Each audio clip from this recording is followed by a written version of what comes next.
This is Newsroom on SABC News. Hello and welcome from Johannesburg in South Africa. My name is Eben Jansen. The show, of course, broadcast live from our studios in Auckland Park. We also stream live on YouTube as we speak, really, with the entire show then available on our YouTube channel all of the time. Today, we look at cybercrime on the African continent and in South Africa, and the prognosis does not look too good.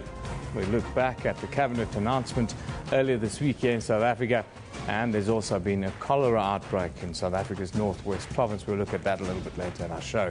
But first, let's deal with our news headlines.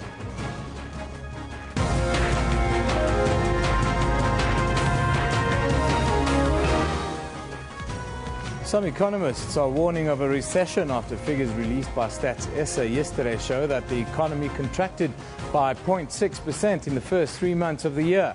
The 18-week strike on the platinum mines has led to a decline in mining and manufacturing. The last time the economy shrank was in the second quarter of 2009. 2 consecutive quarters of negative economic growth spells recession. 5 schools in Bloemhof in the Noerrhest have been shut following a possible cholera outbreak. Thousands of pupils and locals are showing symptoms. The outbreak is suspected to be the result of raw sewage flowing into the Vaal River. Banyana is said to have qualified for the 9th edition of the 2014 African Women's Championship following the withdrawal of the Comores. The Football Federation from the island wrote a letter to the Confederation of African Football CAF to ask for withdrawal after they lost the first leg of the qualifiers 13-0 last Friday. 12 people are expected to appear in the Pretoria Magistrates Court on charges of fraud and theft related to an international cybercrime syndicate this morning. The international syndicate was exposed last week, with 12 people arrested on South African soil and another 10 in the United States and Canada. The arrests came after a joint operation between the Hawks Crime Intelligence South African and the South African Tactical Response Team and the Department of Home Affairs in conjunction with Interpol, the U.S. Immigration and Customs Enforcement and Homeland Security Investigations. Today, we are joined by the country manager of Starlink, an IT security advisor and value-added distributor, Wayne Donnelly. Good morning to you. Morning. And then a man who needs no introduction, Bernard Hotz, who's the head of Worksman's Business Crime and Forensics Practice. Good morning to you, Bernard. Always nice to have you with us. Good morning. Thank you, Eben. Wayne, if I can start with you, seeing that you have the wider jurisdiction, as it were. Yeah. Are we living in a time on the African continent where it's a little bit like the Wild West was in America as far as cybercrime and the internet is concerned? Very much so, and I'd go as far as saying that the Wild West and beyond. And when you look at that, the connotation is lawlessness, anything goes, any mechanism, any route, any alliance, any relationship that can be used to proliferate and perpetrate cybercrime is all at hand. And, you know, it's trying to keep a grip and a handle on it. More importantly, it's around trying to have visibility of exactly what is going on. And that's the largest challenge facing us, is from companies to individuals, because of the nature and the global scale of this, is to actually have visibility of what's happening inside an organization. Are you a victim or are you not? Are you being targeted? Yeah. Is there breaches? So very, very much so. It's a Wild West war being fought at the moment. Seems like we're losing it a little bit, Bernard, at the moment. But tell us your experience in practice. How does it play out in the South African scenario for you? Even I think what's encouraging in this instance is if we look at a legislative framework, we have great legislation which prohibits exactly what's happening. And why I'm encouraged by this is, for once, you're seeing a joint operation with law enforcement agencies around the world, and they're down, and they're not leaving the perpetrators here. They're saying, we're taking you to the US, bearing in mind that the complaint initiated in the US, and these people are going to be tried in a US court, and hopefully they will all enjoy company for many years to come in a prison cell. Absolutely, because the damage that's being done is immense. I wanted to ask you about today's case specifically before we move on and talk a little bit wider, Wayne. 12 people arrested, 11 of them Nigerians. Is that a surprise at all? I think on the African continent, not so much of a surprise. It certainly shows that we've been experiencing a lot of different scams, phishing attacks, fly-by-night operations. And, without any prejudice, the majority of it does come out of Nigeria. There's a high level of sophistication. They are highly funded. But it's not just Nigeria itself. I said if you compare that globally, every single country from third world organizations, third world countries, all the way through to the larger players on the African continent have got the same type of hackers per se. Hackers relatively an old term that's used now more of a cyber criminal type activity. But bearing in mind, these type of statistics here are really just showing the reported statistics, the ones that we're aware of. And so whilst it shows Nigeria clearly as the largest nation, you may find South Africa being the second or the third largest that's out there. But definitely no surprise from Nigeria. I mean, they have relationships across multiple regions globally. Bernard, now you're in South Africa. What is the type of cybercrime that you come across in your practice the most, and how does it affect them? Won the lottery, 250,000 Rand, click in here. Or alternatively, you're on your computer screen. People sometimes don't pay enough access. They use the word access. It's unlawful to access somebody else's data if you're not entitled to do so. The moment you do... And the challenge that we've had is there's one level of uneducated users, per se, that would truly buy into this and click on it. The scarier part is that it's probably one of the most sophisticated tools available in the arsenal for cyber criminals. And that's influenced by social media. So from an organizational perspective, and an individual working within an organization, I have a wealth of knowledge. I know everything about you, your likes, your hobbies, where you work, who your colleagues are. I know what topics you talk about. That allows me to create a very specific, very targeted campaign or attack against you. That even if you were aware of security side, you've been drummed in, don't click on links, don't share information, I can masquerade as someone that you truly, truly know and will know things about you that you believe other people don't. Therefore, it has to be authentic. And this is the level that it's actually taken it to, and it's probably phishing and farming are the two largest tools that are used to try and extract information. That's the information that then gets used to grow larger schemes. At the same, I suppose, here you see that social media leaves people increasingly vulnerable across borders, really. Getting to know somebody, forging a relationship with somebody, and then taking advantage of that relationship and say, would you mind sending this parcel through to another destination? So it's absolutely, the criminal behind it is a very educated, faceless criminal. Very sophisticated. And it's all about getting into you so that you can be used as a mechanism to commit a crime. You talk about this sophisticated criminal. Give us the broad strokes. What does this individual look like in real life? Is he a father of two that's married and works from his garage? Well, this is the challenge that's facing international organizations, is it's almost impossible to profile the cyber criminal. He could be anything from the 12, 13-year-old that's sitting at home behind a computer, and he would typically do farming type activities, extracting information, malicious damage, a lot of showing off around hacking, all the way through to top PhD graduates that understand the intricacies of encryption, of security solutions, how to bypass them, through to managers and organizations, invested shareholders, invested stakeholders.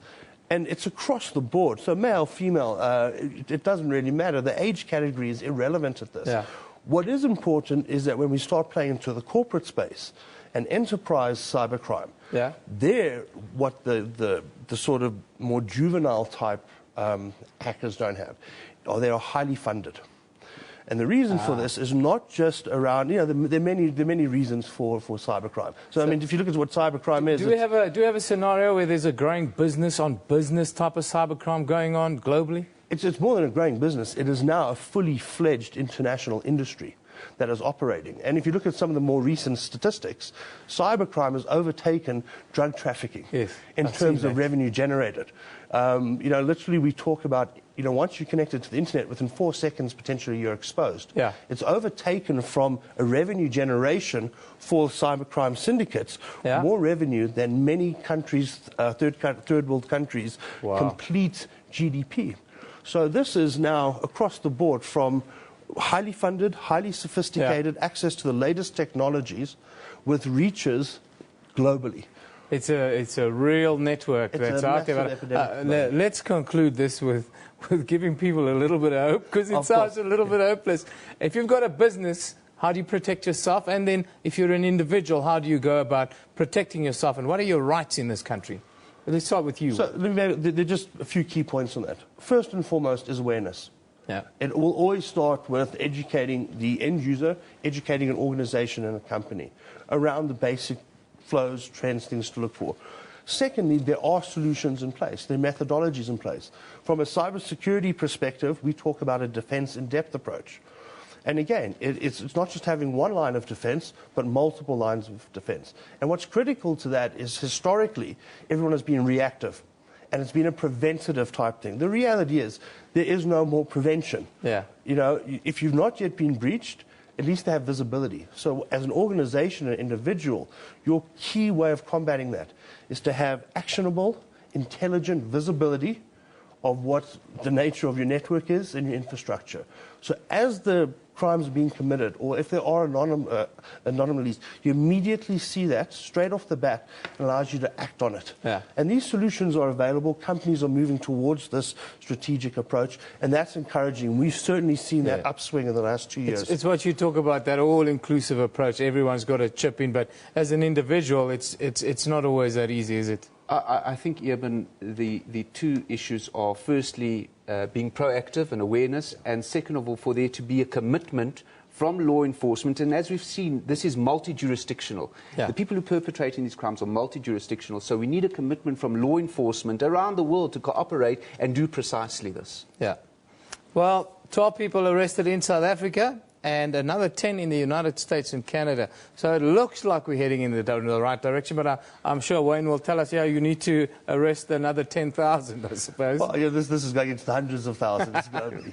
Well, it's a difficult one. Thank you very much for joining us. Cybercrime on the rise on the African continent, around the world. Protect yourself and protect your business, and find out what you can do. Bernard Hotz from Worksman's Attorneys, and then from Starlink, I've got Wayne Donnelly this morning. Thank you, guys. Thank you very much. Thank you.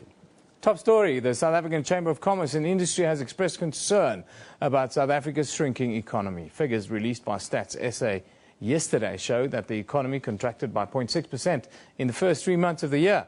The sharp decline in mining and manufacturing sectors have largely contributed to this contraction. South Africa's GDP contracted by 0.6%, a marked difference to the fourth quarter, which registered 3.8% growth. Mining output saw the biggest quarterly decline since 1967, and with no apparent end in sight to the platinum strike, there are serious concerns about how the second quarter will turn out. The strike still hasn't been resolved, so April would have been a bad number for the mining sector. We don't have any numbers yet, but May would have been a bad number. So, no, I think it's going to be a pretty mediocre economic growth year at best. That, in turn, doesn't bode well for employment. Market reaction to the dismal number was immediate, with the rand taking a 1% tumble against the dollar. Meanwhile, some analysts are questioning whether the composition of some of the new cabinet will be able to deliver on the country's growth and employment goals. Unfortunately, if one looks at the cabinet reshuffle, it smacks more of an attempt at trying to keep supporters of the president in position than to actually consider the interests of the NDP and the country's economy at large. The South African Chamber of Commerce and Industry issued a statement saying that there needs to be a serious look at the country's current labour policy framework. Nompumelelo Siziba, SABC News, Johannesburg. Well, let's now take a look at some of the front pages around the world this morning. In the U.S., the Wall Street Journal says that President Barack Obama is close to authorizing a mission led by the U.S. military to train moderate Syrian rebels, a move that would expand Washington's role in the Syrian conflict. Then in the U.K., The Independent reports that a shock rise is being predicted in the number of youngsters who live in low-income housing, with at least 5 million who could face living and poverty in that country. Then the press in New Zealand focusing on housing shortages in that country. Interesting news coming in. Those are some of the stories from around the world. Let's take a look at what you are thinking about, what you are passionate about on social media. Of course, at SABC Newsroom on Twitter. That's where you can get your comments in. Magritte Smith says, how do you teach a child who is almost in tears because their stomach is empty? Yes, it's World Hunger Day today, South Africa. Make your contribution. Elizabeth Ann Morton says, today, remember the children who only attend school to be fed. World Hunger Day. Today is World Hunger Day, says Simone. For today, all money that you would have spent on food, give to the food bank and they'll feed people with it. SA Entrepreneur says, Gauteng and Western Cape have the lowest prevalence of hunger. Eastern Cape and Limpopo have the highest. World Hunger Day. Tabo Sotetsi says, no food for me until 7 p.m. today. World Hunger Day. Follow at World Hunger Day. Isn't it sad that we live in a planet where there is enough food to feed everybody 10 times over, but 20% of the world, around 20% of the world, lives in abject poverty and face hunger every day? Newsroom will be back after a short break.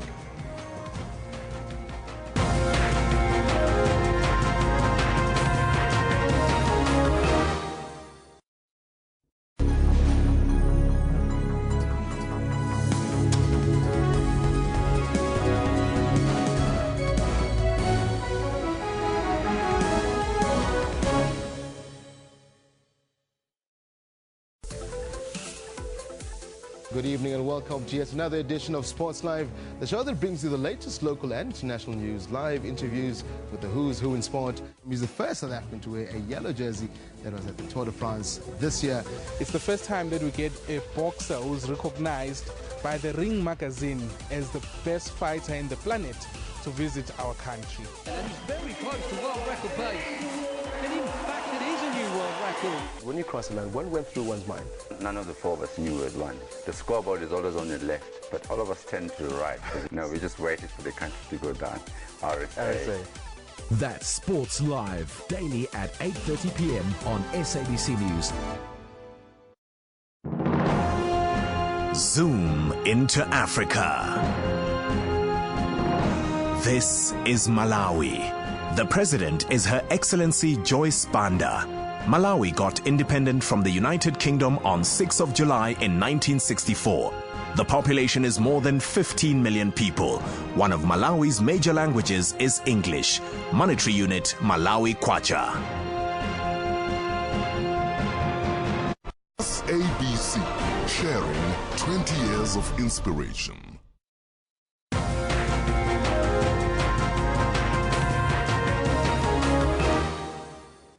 Hello again. You're watching Newsroom on SABC News. President Jacob Zuma pulled off a tough balancing act by maintaining the core of his administration while adding fresh faces, people who have demonstrated their loyalty and support for his political ambitions. The president took a bold step by appointing Nhlanhla Nene, South Africa's first black finance minister. He replaces Pravin Gordhan, dispatched to Cooperative Governance and Traditional Affairs portfolio. The composition of the new cabinet also bodes well for the continuing influence of the unions and of the South African Communist Party in Jacob Zuma's administration. Professor David Moore, political analyst from the University of Johannesburg, joins us here in Johannesburg in our studio. Thank you, Professor, for joining us this morning. Thanks for inviting me, Eben. Yeah. You've seen the sort of broad strokes that we spoke about, but what would you say that Jacob Zuma managed or tried to put the right people in the right places for this administration to deal with the problems facing South Africa? Well, I think so. It's a tough balancing act. There's the issues of loyalty, who won't give him a hard time over the next 2 years or 5 years. When you're a lame duck president, this is the end of your term, what do you really do? You have a chance to make a real legacy.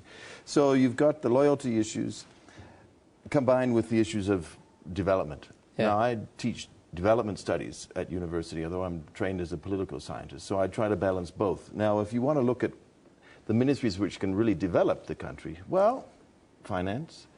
You have I think, a person who is very much like Gordon. A liberal, I think, a free enterprise personality, somebody who likes business, business likes him.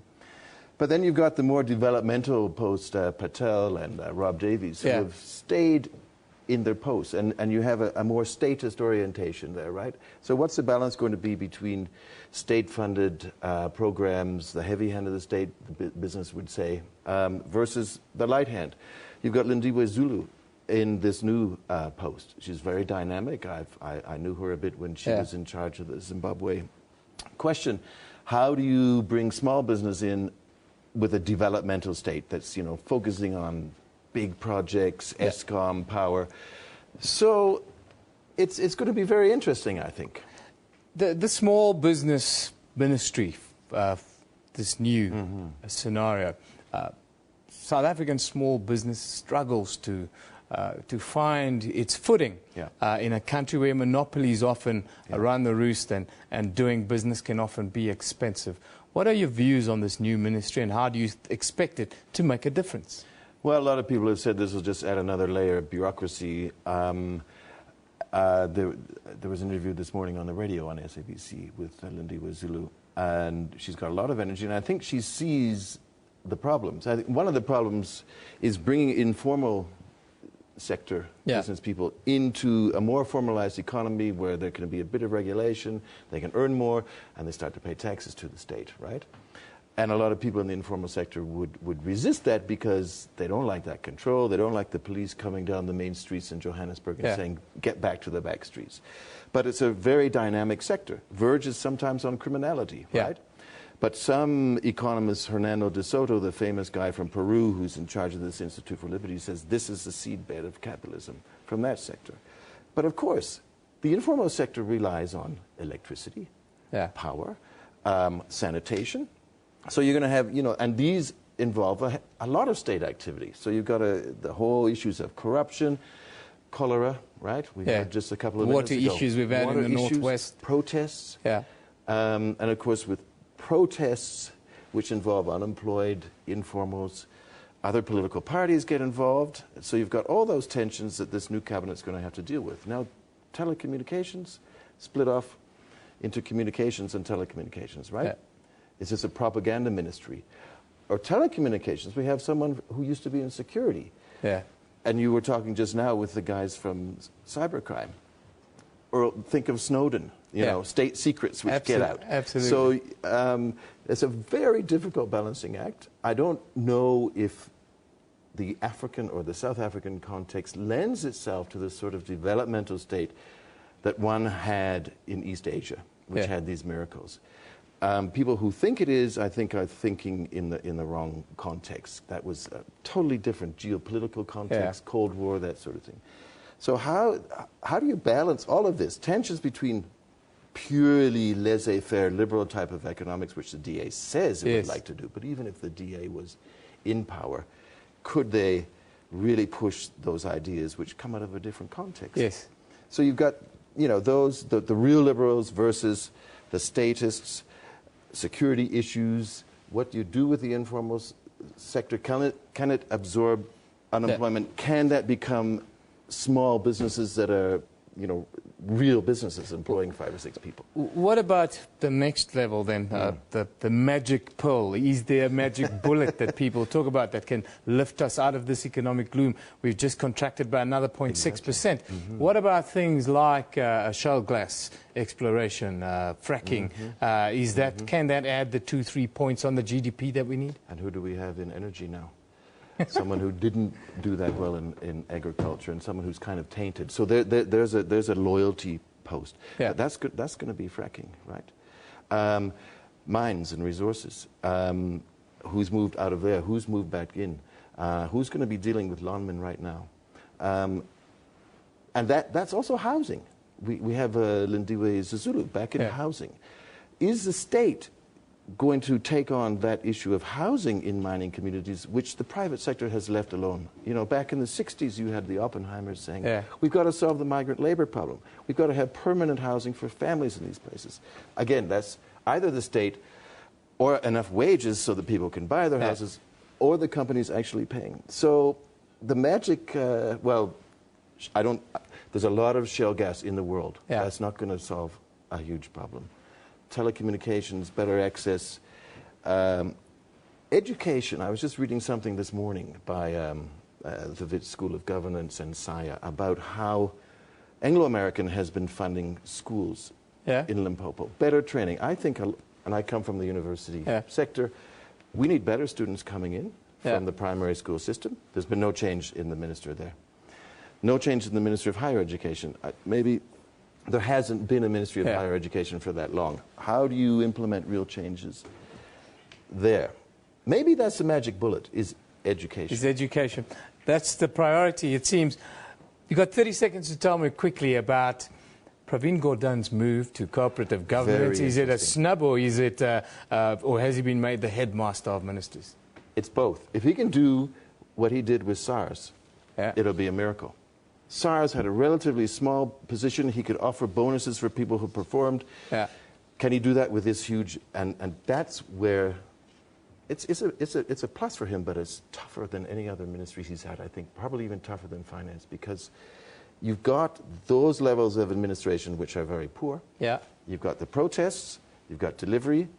You've got problems in cities, problems in rural municipalities. Everything is going to be the toughest one.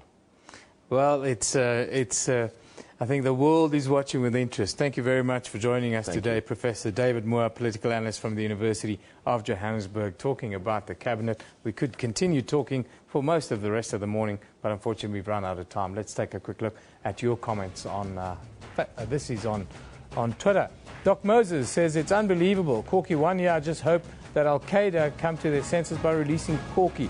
It's really sad for the family. Yes, we dealt with that yesterday.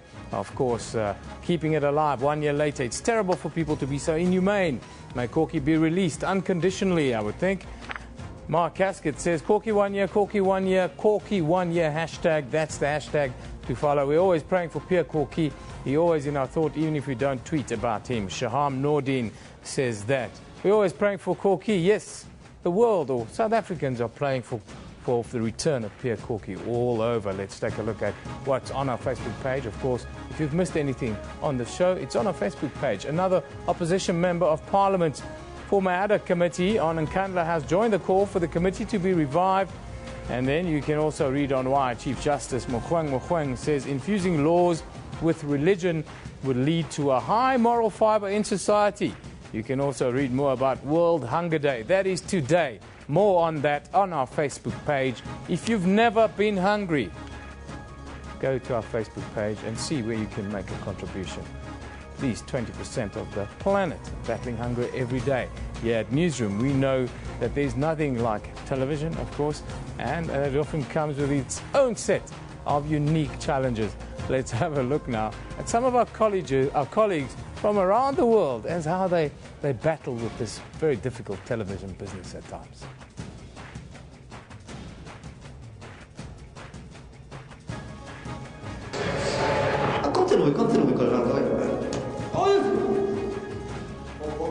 He's out there with a kid like Cameron Robinson. At the location where he dropped his police update. Auditors last year found the state below. Nice to see you. 250,000 people attending. Tough old job, this television news business. Newsroom will be back after a short break, so don't go away.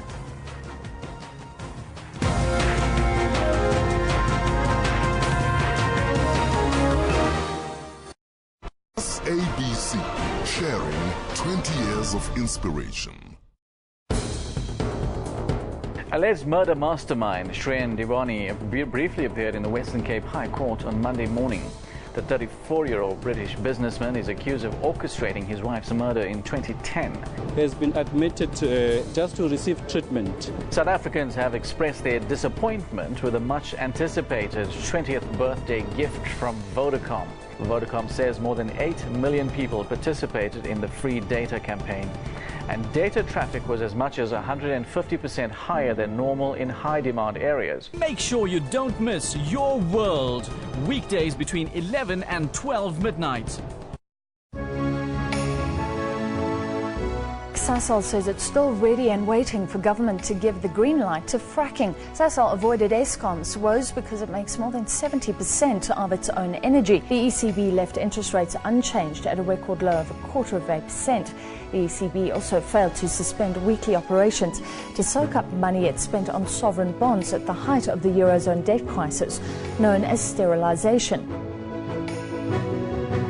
That's business news, weekdays at 8 p.m. on SABC News.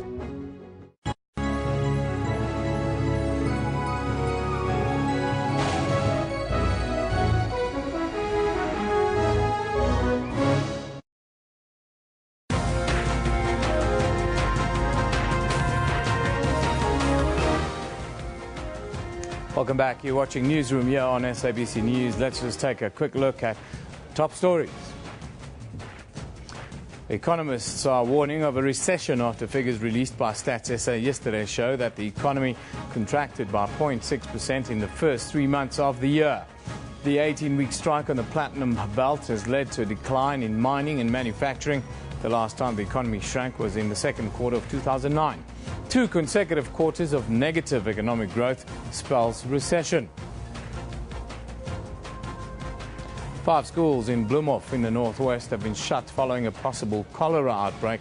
Thousands of pupils and locals are showing symptoms. The outbreak is suspected to be the result of raw sewage flowing into the Vaal River.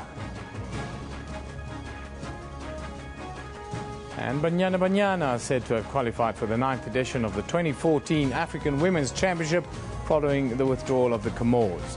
The Football Federation from the island wrote a letter to the Confederation of African Football, CAF, to ask for a withdrawal after they lost the first leg of their qualifiers 13-0 last Friday. Now, Bloemhof in the Noerrhest could be facing a cholera outbreak. 5 schools in the area have been shut with thousands of pupils and locals showing symptoms pointing to cholera. Untreated sewer flowing into the Vaal River. This could well inform the latest outbreak.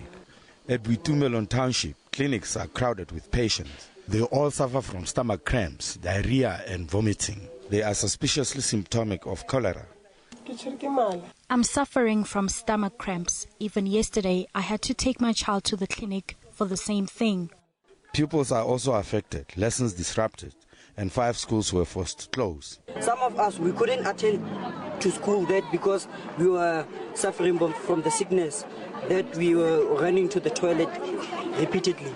At a private medical clinic, 90% of the patients have diarrhea. Medication is fast running out. 95% of all our patients that we've seen is mainly vomiting, diarrhea. So the diagnosis is gastroenteritis. Communities living around Bloemhof and downstream from the Vaal are warned not to drink the water.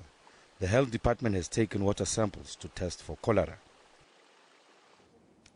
It is a grave concern at the moment.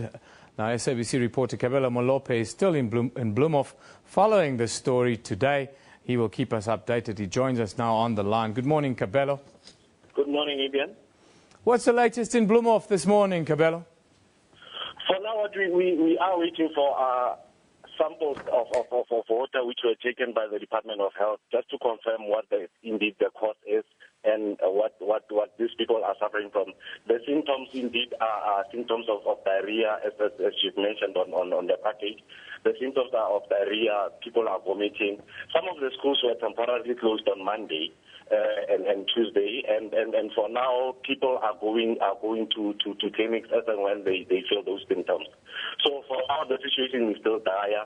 And remember that this municipality was recently in the news just before the elections, where community members did not even go for elections, saying that the municipality is corrupt, most of the services have been disrupted.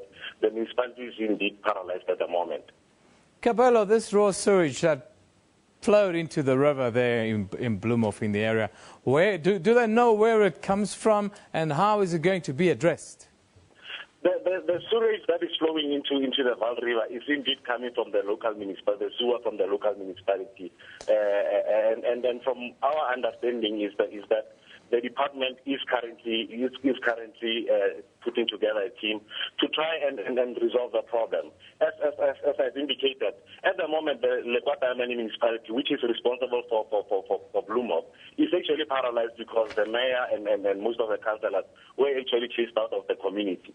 So for now, we are indeed traveling towards the district municipality, which is the Dr. Kenneth Kaunda municipality, to find out from the municipality itself how they are actually going to address this situation, because from even the pictures that you might have seen, raw sewage is flowing into the river. There are colors of red on the river.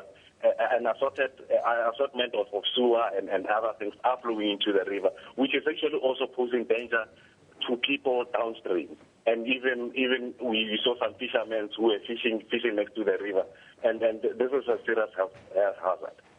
Kabelo, just paint the picture for us again. We understand that thousands of people are being treated in hospital. Is that accurate, firstly? And then yes. Tell us what has caused the situation to deteriorate then? Yes, indeed, we spoke to one private doctor, Dr. Arica in Spain, who actually confirmed that 95% of the people who've been coming to his private clinic, 95% of them were showing signs of diarrhea, most were vomiting, most had stomach cramps. This has been happening since Friday. He says the numbers have been increasing since Friday, and continuously people are pouring into hospital, into his private clinic. At the local clinic in Boitumelo, which we also visited, most of the people that we met or spoke to, they said, yes, indeed, we are here. Most of us have been here at hospital. We are being treated for vomiting, for symptoms of diarrhea, and we have been having stomach cramps. So indeed, the problem is here at the moment. But on the other hand, which is the most unfortunate part, is that the municipality, as I've explained, is paralyzed. Therefore, there is nobody who is responding towards solving the problem at the moment. Therefore, the problem continues to grow. The only department or authority that we have been able to speak to, which is indeed taking an action, is the Department of Health. Therefore, the problem continues, the sewer continues to flow as we speak, and it is causing a serious health hazard to communities around. Kabelo, you mentioned a little bit earlier that there were service deliveries protests in this area before the election. The reaction from the people, is there growing anger that this problem is not being dealt with? Yes, indeed, the people are actually blaming the municipality or failure of the municipality and its councillors for not actually addressing this problem. Remember, some 3 years ago, the SABC, we did report on the very same story where some sewer was actually also flowing into the Vaal River. The problem was temporarily fixed because now the sewer, a lot of it is actually still continuing to flow into the river. Remember that most of the councillors and the mayor were actually chased out of the community. Some of the houses were burnt before the elections.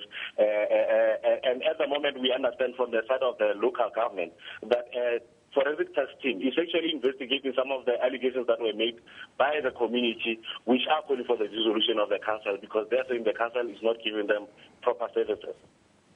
Kabelo Molopo, thank you very much for joining us and giving us an update on that story that's developing. Cholera outbreak in the Northwest Province here in South Africa. Community of Bloemhof affected by it. Scores of people in hospital with symptoms of cholera. Now, today we're going to end on a lighter note. One of South Africa's best-loved bands, Watershed, are back with a new single. They're in the studio, but let us take a sneak peek at this video before I hand you over to our producer, Katrine Milan.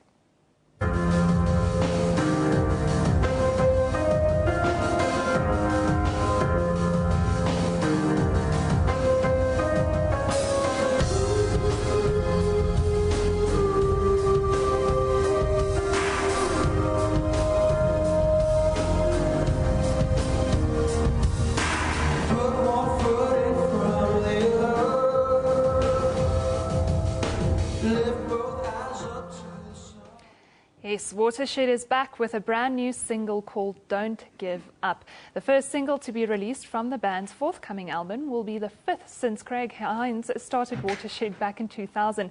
Craig, lead singer, as well as Howie Kombrink, joins us in studio today. Howie, you're the drummer of the band. Guys, welcome to the show. Thank you. Thank you for having us. To be here. Greg, I want to start with you. Let's just start with the single that we just saw. Just tell us a bit more about the message behind it. Yeah, it's pretty simple in that it's really just about us all realizing that the times we're in and saying that, you know what, we have to just keep going. You've got to just keep pushing on. Don't give up. Put one foot in front of the other. Lyrically, it's sort of quite explains the song pretty easily.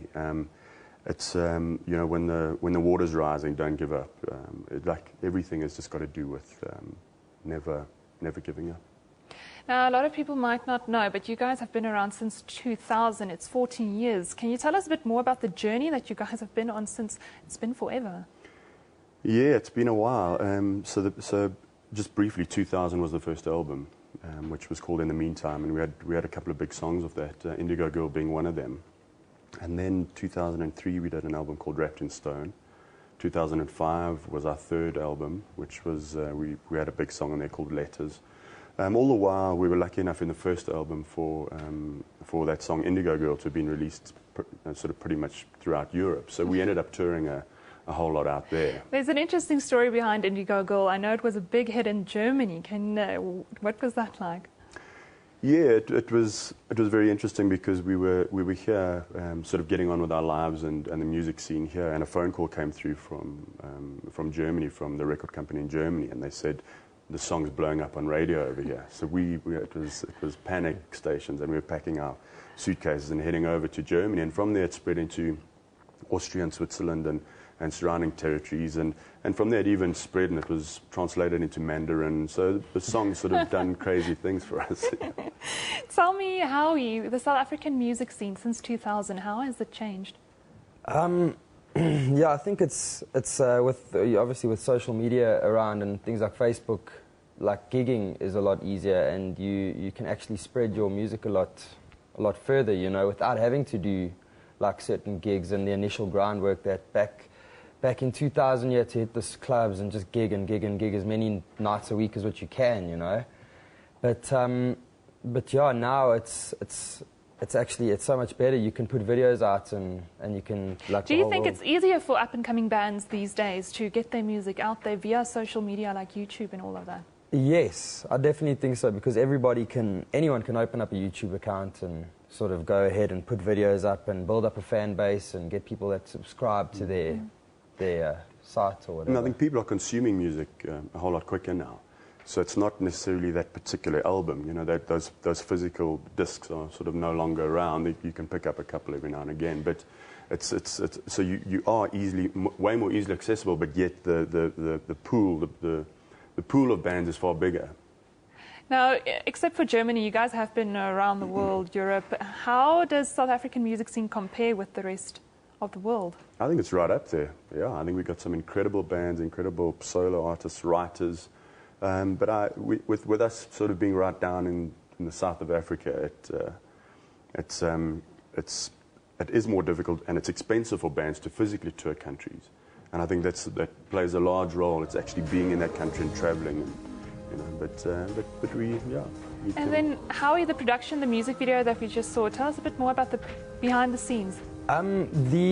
The actual band performance scene was shot on Craig's roof, actually. He's got a fantastic house, and you can walk right up onto the roof. It's got a great view and everything. And then the rest of the stuff was shot down in PE by Kyle White from Kyle White TV. And the rest of the story was sort of, you know, in the PE boardwalk area and along the ocean there, you know. But it was great. It was a great experience, you know. It was fun. It was kind of, the drum kit was right on the edge, so it was, it was cool. And you've got to have the live things. The band's got to be playing, you know. The guys want to be part of the video, and then there's a bit of a storyboard going on. Now, the single, Don't Give Up, where can people get hold of it? It's on digital platforms at the moment because we're working towards a new album. So we want the new album to be out in September, October latest. You know, it needs to be out there in full swing before the December rush. So this is the first single off the forthcoming album. Then just your Twitter handles, Facebook, where can people get hold of your band, see more? The Twitter handle's at Watershed Music, and Facebook's just Watershed. You can search Watershed and you'll find it. And there they'll also find information of what's lying ahead for the rest of the year for you guys. Big touring, yeah. We got ERB because of this first single. We've got quite a big tour lined up for July. Going into August, we'll then be doing the usual sort of buzzing around here, maybe do a writing trip overseas, and then gearing up for a big December, January time. So when's the next time people can see you on stage? That would be the 15th at Meyersdal. No. No. Oh, no, that's going to be up in... The best place would probably be the Facebook just page. Just to keep up to date with the Twitter and the Facebook. Listen, guys, thank you so much for joining us. And those were the guys from Watershed who are joining us to talk about their new single, Don't Give Up. It is available on our Twitter page at SABC Newsroom and then as well on our Facebook page. Eben, back to you. Yeah, thanks very much, Katrine. Yeah, one of South Africa's top bands, Watershed. Let's take a final look at where you at on social media, what you're talking about, what you're passionate about. At SABC Newsroom, of course, Lucia is passionate about Hunger Day. Today's World Hunger Day. Will you fast for 12 hours today to show your support? Brent Cairns, feeling blessed on World Hunger Day, wondering how I'm going to make a difference today to those less fortunate. The hashtag is World Hunger Day. Prince Sam Chane says hunger is killing more people than HIV/AIDS. Hashtag Hunger Day. World Selfie for Food. World Selfie for Food. World Hunger Day. I'm tired of people using all these kind of platforms to take selfies and continue self-obsession when people are actually starving and dying of hunger on this planet. Come on, man. I don't care about selfies for hunger, to be honest. I love myself. Oh no, it's Natasha Brunt says, I love world. What does it mean to be hungry? Don't put up a selfie of yourself. Go out and make a difference. Help people who are hungry. Put a selfie up. Please, man. What does it mean to be hungry? It means not eating, not having food. Imagine that. Kills more people than AIDS, malaria, and tuberculosis combined. That's from the South African Entrepreneur Zone. Yes, today is World Hunger Day. We live on a planet. We live on a planet where there is enough food, enough resources to feed all of us 10 times over every single day. Yet, 20% of the world are suffering from hunger. Can you imagine that? I can't. Newsroom's been broadcast live from our studios in Auckland Park in Johannesburg. We are live every weekday morning between 9 and 10 a.m. with highlights and rebroadcasts at 2 in the afternoon and a repeat at 5 a.m. the following morning. We're also streaming live on YouTube at that time with a whole show available on demand on our YouTube channel. This is SABC News. You've been watching Newsroom. We love it in the morning.